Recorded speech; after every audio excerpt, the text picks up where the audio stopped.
Hey there everyone, I am Jeff, and this is Tabletop Toolbox, a YouTube channel dedicated to the modern tabletop board gaming hobby. I'm based in Central Virginia, North America, the United States of America to be precise, where things are, let's just say, a little weird, all right? We're in something of a trade war against a number of other countries, mainly including China, where a large number of modern hobby board games are produced.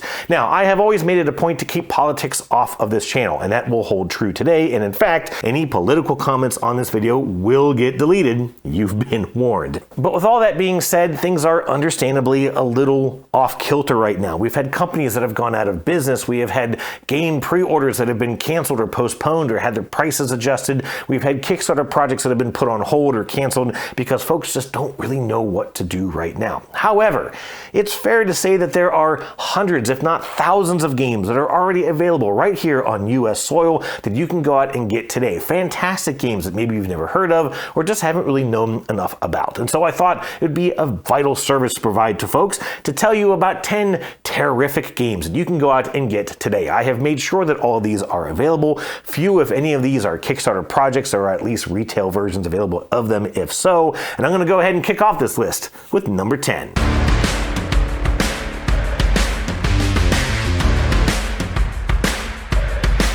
My number 10 on this list is Cascadia. This is from Randy Flynn, published by AEG and Lookout Games with art from the very talented Beth Sobel. Now this is an abstract pattern building, tile laying, sort of tableau building game. I know that's a lot of words, but what it means is that players will be drafting these small hexagonal tokens representing various biomes or environments. They'll be trying to place them out into their own personal play area, and you're ultimately trying to build the largest pattern of these different environments that you can. However, each tile will also let you place an animal token on them, and you'll also be trying to arrange those animal tokens in ways that score points. But each one of those animals scores a different way, and there are multiple different ways that those animals could score in any given game, which means that each time you play this game, it will be a little different from the previous time you played it. It also means that you can't just try to build the largest biome patterns that you can, because sometimes you're going to have to place them in a way that will let you get the animals out in the patterns that you're trying to go to as well. And so each game this becomes something of a little bit of a tug of war as you're trying to build biome patterns and animal patterns to, of course, hoover up the most points. Now, you do all this with sort of a drafting system. There's always going to be 4 tiles and 4 animals out for you to choose from. You usually have to sort of grab a matching pair of them, but you can possibly spend some pinecone tokens to be able to mix and match and sort of grab whatever you want to do. You might even be able to refresh some part of that display to, again, change your odds of being able to get what you need. I also really like that a lot of these pattern building games, including Cascadia's predecessor, Calico, have very finite areas in which you can build. However, Cascadia lets you sort of expand in any direction that you want. You've got a lot more flexibility in this game, and I think that just makes it more approachable for players of all skill types. A very, very solid game. Also, if you're looking for even more puzzle out of this, you can get the Cascadia Landmarks expansion, and this adds just more challenge, more things that you're trying to strive for and score points off of. I've only played this once, I'll be honest, but it did give my brain quite the itch. So be sure to check out Cascadia and Cascadia Landmarks, available now.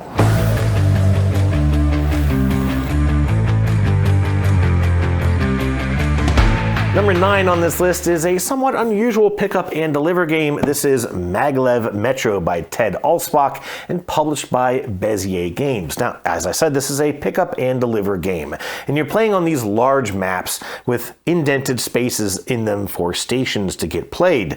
And what you're going to be doing is sort of establishing this metro route using these clear acrylic tiles with pathways matching your player color on them, and trying to connect up these different stations so that you can pick up and deliver passengers. Now, the first couple of passengers that you'll be picking up are robots, and they're sort of tasked with helping you out as you get your business expanded, but you'll also eventually be picking up human passengers of various skill types or, let's say, business interests, and taking them to the stations that they want to go to, which are stations that match their color.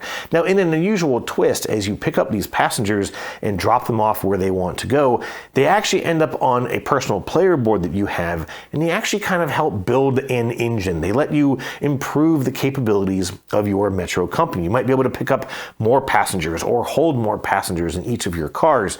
You might be able to improve your ability to place out more tracks or even place out stations, maybe even gain the ability to reverse direction as you're moving across your subway lines. And as you continue to do this, again, you're just getting more capable. You're able to do more with your business.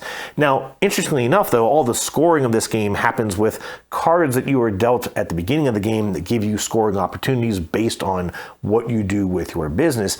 But you're only going to be able to score one of those cards at the beginning of the game. So the other thing that you're trying to do with these passengers is unlock the ability to score more of those cards that you get at the beginning of the game. And so again, there's this kind of tug of war of, do I just build up my business and become more flexible, more capable, or do I unlock the ability to score off of that flexibility and capability? And how do I sort of make sure that I'm doing both of that in an even measure throughout this game? And it makes it just a very, very unique, challenging game. As I think I mentioned, there are also maps that you can get to expand more of what you can do with this game. I will tell you in all honesty, I have not even gotten to play with these maps yet, but they add just more challenges, more puzzles, more things to try and work with, and that keeps this a very dynamic and interesting game. Maglev Metro, my number 9.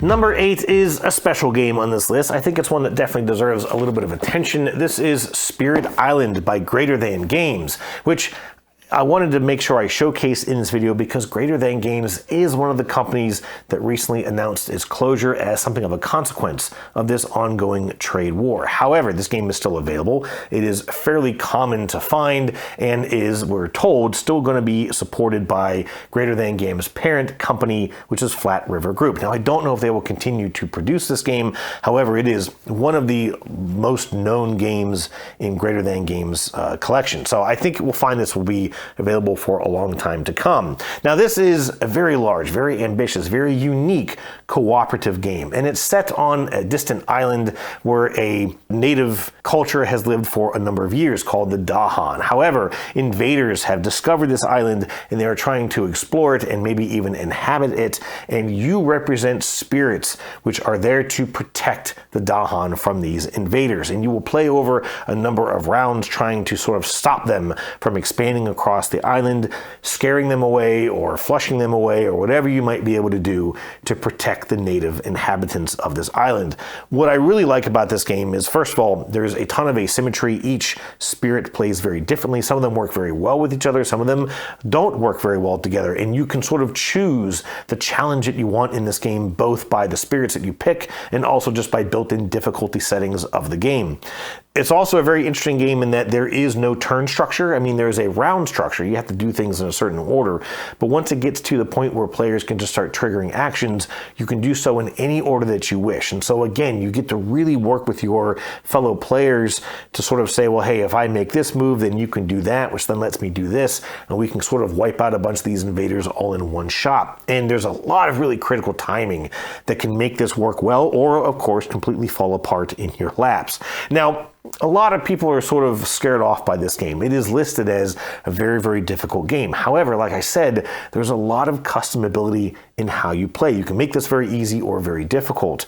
I will also say that there's an app for this game, which is very well put together, but it just doesn't seem to be where this game shines. In fact, my first introduction with Spirit Island was using the app, and I lost every single time I played it, and it just seemed immensely difficult to me. But the first time I sat down with this physical copy, playing with a friend of mine, we absolutely wiped the table with those invaders and had a really great experience. So I might suggest, if you can, try to find a physical copy, whether you buy it or borrow it at first, and check this out with some good friends. It's a great casual weekend game where you can really sit there and just kind of pour over your actions, think about what you want to do, sort of time things out with your opponents. There's none of this, not talking to each other or keeping things secret. You can be very open about what you have and what you can do and just optimize your moves with your other players. And that makes it, I think, a wonderful experience. Spirit Island, my number 8.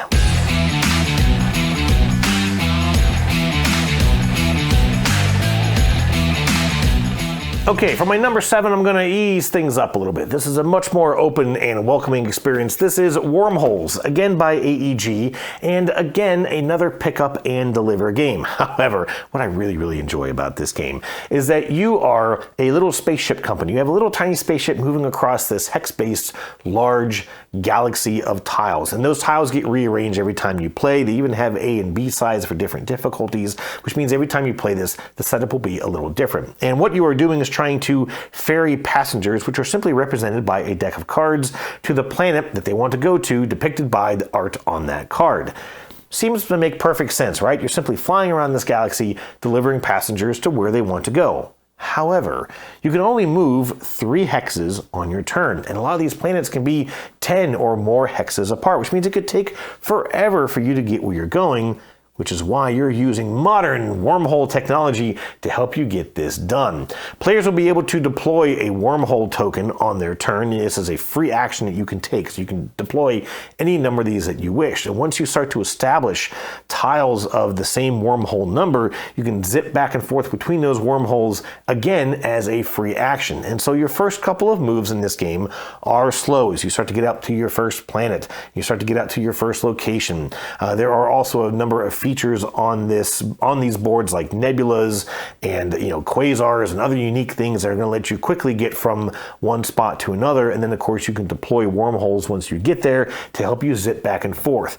What I really enjoy about this game is that there's a bunch of different ways that you can play it. I have tried to do sort of like a central hub of wormholes, or all of my starting locations, each of my wormhole pairs is all in the same grouping, and so I can kind of return to that hub and then zip off to the next location. I've also tried to do sort of a circuit setup where I have 1 goes to 1, and then 2 is right next to it, and 2 goes over to here, and 3 is right next to that, 3 jumps over here, and 4 is right next to that. And I've won and lost with both of those options. And so it's one of those games where you're constantly looking for the right way to do things. You're constantly wondering, well, do I go ahead and start the next wormhole here? Do I maybe get back over to this place? And then I have this grouping that might work to my favor. You can also use an opponent's wormholes, which doesn't cost you anything, but does give them some points for using their routes. And it just keeps this game very interesting, very tense, you've got to be very thinky with how you do things. It also plays very quickly. In fact, oftentimes you'll realize that you've triggered the end game very fast, but those last couple of turns that you get to take before the actual end of the game is just this flurry of activities. People are running around trying to get as much as they can in those last 3 rounds of the game. I have had a ton of fun with Wormholes. I've played this with anywhere from 2 to as many as 6 players. I think it goes up to 6 or maybe even 8. 5. It goes up to 5. I was completely wrong on that one. But I played it at all the different player counts and had an absolute ton of fun with this at every player count, including solo. You can play this game solo, which is quite a lot of fun. Wormholes, my number 7.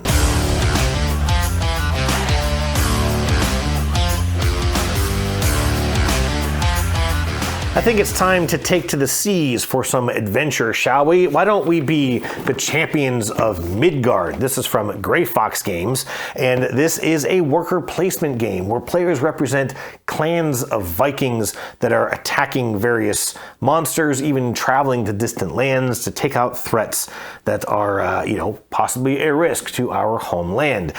In this game, like I said, a worker placement game, you've got a number of Vikings that you'll be placing out across the board to try and collect resources to recruit new Vikings, or to even set yourself up for some of these combat, these fights that you'll have to take on. And you're going to spend that round putting out all your workers and sort of triggering all of your actions. And then after everyone has had their turns, you'll then resolve all these various combats. Each round there will be an orc that is attacking your village, and hopefully someone will have made it a point to combat that orc for, of course, fame and rewards, but you'll also be loading your Vikings up on ships, loading them up with provisions to go on these journeys, and fighting distant monsters, again, to get different rewards.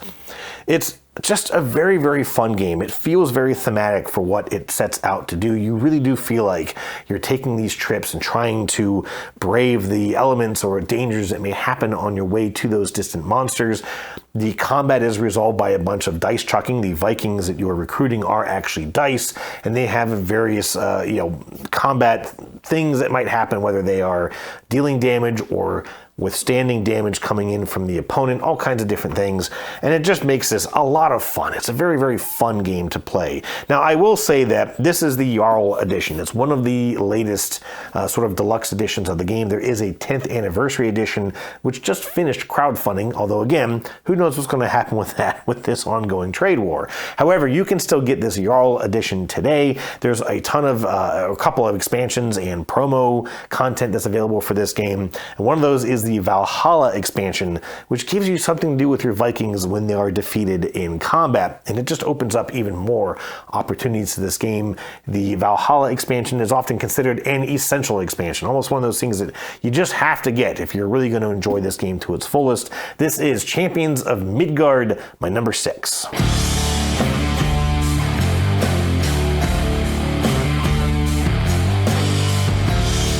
My number 5 is a perfect opportunity for something of a mid-list twist, as I like to say now, for something completely different, because this is Smartphone Inc. This is an economy game where players will be trying to build successful businesses, manufacturing and selling cell phones. Now, hang on a second. Don't let any of this scare you away. This is a fantastic game.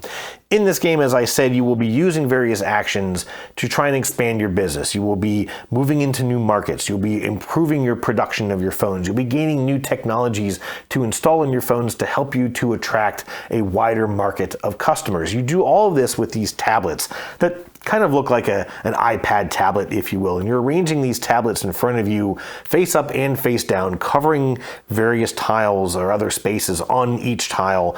And those tiles then sort of depict which actions that you can take. Whichever actions you can see, and in some cases, whichever spaces you cover up, are going to tell you what you're able to do in that round. So if you have a round where you really know you need to get some expansion, you're going to try and make sure that those actions are face up in front of you. If you need to produce a lot of phones, you're going to make sure that the production icons are visible, and also every space that you cover up on one of these tablets will generate an extra production. You'll eventually even be adding other little small tiles that you'll be placing on top of these tablets to generate even more actions and more production. And so while the game is really, really simple to teach, it's fairly easy to understand, but then each round becomes this mind-twisting puzzle as everyone's sitting there trying to figure out how they're going to arrange your tablets to do everything that they want to do, but you can't do everything you want to do. And then you're going to go through a very simple round progression of, again, expanding into those markets, researching new technologies, producing phones, adjusting your prices, and then in turn order from lowest price to highest,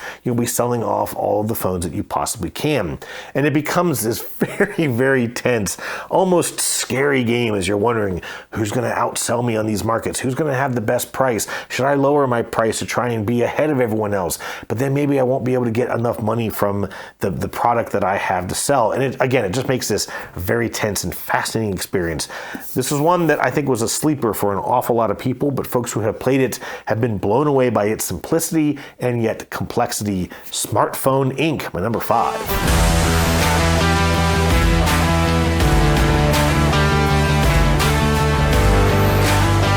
For number 4, I wanted to make sure that I had a good, approachable family game, and my family has had a lot of fun playing First Rat by Pegasus Spiele. This is something of a racing game where the rats have learned that the moon is made of cheese, and they have decided to enter a competition to be the first rat to make it onto that presumably delicious cheesy moon. In this game, you will be moving along this pathway of various locations where you can collect all kinds of different components to build yourself this space program. You might be collecting sardine cans that are used as the body of your rocket, or maybe a toothpaste cap, which is the nose cone. You'll even be collecting cleaning supplies, which you'll be mixing to make the propellant to make these rockets move. And along this way, you're gaining provisions, cheese, all kinds of stuff, and all this is done with various tracks. So the first person who gets to the end of this path will be the first Ratronaut on this track, and they'll gain the most points at the end of the game. Also, the first to produce these various components of rockets, again, will have a decreasing point value. So the first person who gets there gets the most points, and each person who builds that same component will get slightly less and less points along the way. There's also the sort of underground den of these rats, and you'll be using that to place out new rats and moving up this path. The path has a bunch of different spaces of different colors along its path, path. And you'll move by sort of picking a color and then moving all the rats to that color and trying to trigger off all these different locations. And again, it kind of becomes something of an efficiency puzzle. Maybe you can gain a lot of ingredients on your way, but it might slow you down a little bit, as far as getting to that end location before anyone else does. And so again, there's this kind of push and pull. Do I try and just hurry up and get up this track, or do I try and get the most out of each one of my movements? And that keeps this game interesting, challenging, puzzling, and again, just a lot of fun with the family, with an absolutely delightful theme, wonderful artwork in this game, and just a lot of fun to play. First, Rat.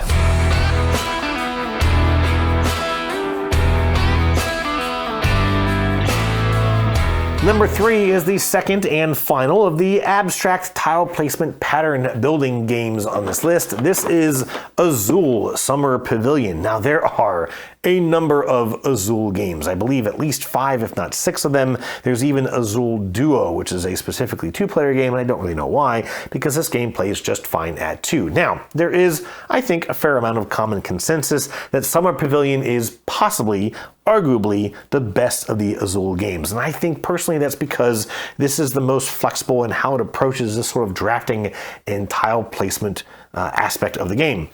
In this game, you're trying to sort of fill in these colorful mosaics on your personal board with these just beautiful looking acrylic tiles. You're drafting these tiles from a central display between the players, and then you're sort of collecting them to the side of your player board, and once everyone has finished all the drafting, you then get to place these out in any order that you wish. Most of the Azul games require you to place the tiles as soon as you draft them. This is the only one, at least up until now, and I have not played Azul Duo, I should mention, but it's the only game that lets you sort of hold off until you've made all of your drafting moves, so your plans can sort of change as you play this, and you can be a lot more flexible in how you fill up these patterns, how you place these tiles onto your board. Of course, as you're placing them, you're getting points.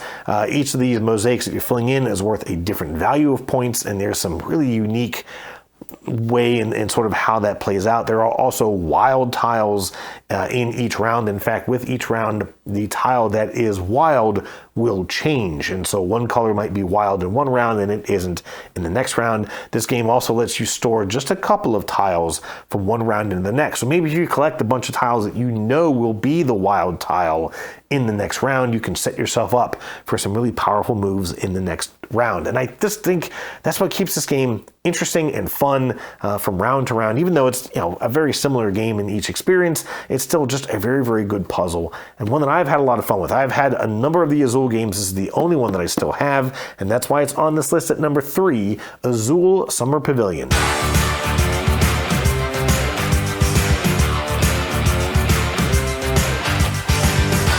Okay, have you ever said, oh, I know what it is, but I just can't remember the name of it? Well, then you have experienced the phenomenon known as Anomia. This is the only party game on this list, and it is, without a doubt, my favorite party game of all time.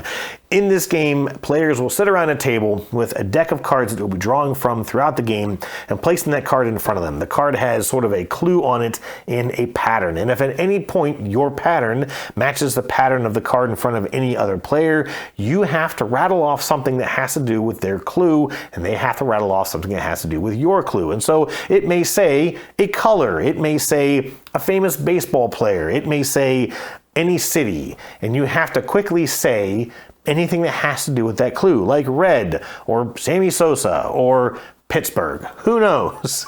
And what often results is someone staring at a card and pointing and going, oh, dang it. It makes this game absolutely hysterical. Just a big, shouting, energetic, boisterous game. I absolutely love playing this, and I've almost completely taught you how to play it. It is just great fun. Now, this is the party edition. I think this comes with 6 different decks in it. There is the original version, which has 2 different decks in it. None of those are reused in this. There's also a pop culture edition. There's a bunch of different versions of this game. There's even a not safe for work one, although I think that even amongst adults, you'll be just fine with the party edition. You don't really need that, risque version, unless, of course, you just really want to experience that. But just a wonderful game with lots of different ways to play. Anomia, my number 2.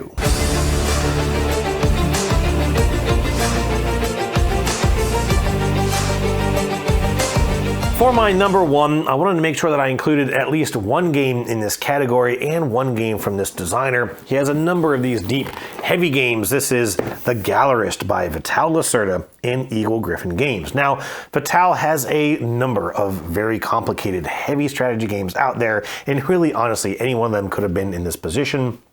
But I wanted to make sure that I featured The Gallerist, which is often considered to be one of his most approachable of these heavy strategy games. In The Gallerist, you are something of a museum curator, an art collector, even an artist manager, and you're trying to manage this museum of fine art by going and finding new artists, promoting those artists to make their work a little bit more valuable, commissioning them to make art for your museum, and possibly even selling off that art to try and, of course, make some money to keep the operation running smoothly. It does all this with a worker placement mechanism, and there's only a couple of worker spots on the board. So you'll either be triggering an action, maybe two actions. You might be bumping in a player off of a location, which gives them a little bit of a bonus or lets them take an extra action if possible. And so, again, there's a little bit of that push and pull to say, well, do I go ahead and take this action knowing that I might be benefiting an opponent, or do I try and go do something else that I might be able to go ahead and work with for now? And of course, as Vital is often known for in his games, there's often combos and things that you can trigger off. So you might go to do one action, maybe with the hope that you'll get bumped and be able to do something else at that location without having to spend an extra action, or various things that you're doing may also trigger additional moves, help you get additional resources, and again, just kind of keep that engine going as you progress through this game. Like I said, one of his more approachable games, The Gallerist by Vital Lacerda. Thank you so much for watching this video. I hope this has been helpful. I hope you get to go and check out some of these games, and I might even be putting another one of these out here fairly soon. Thanks for watching. Cheers.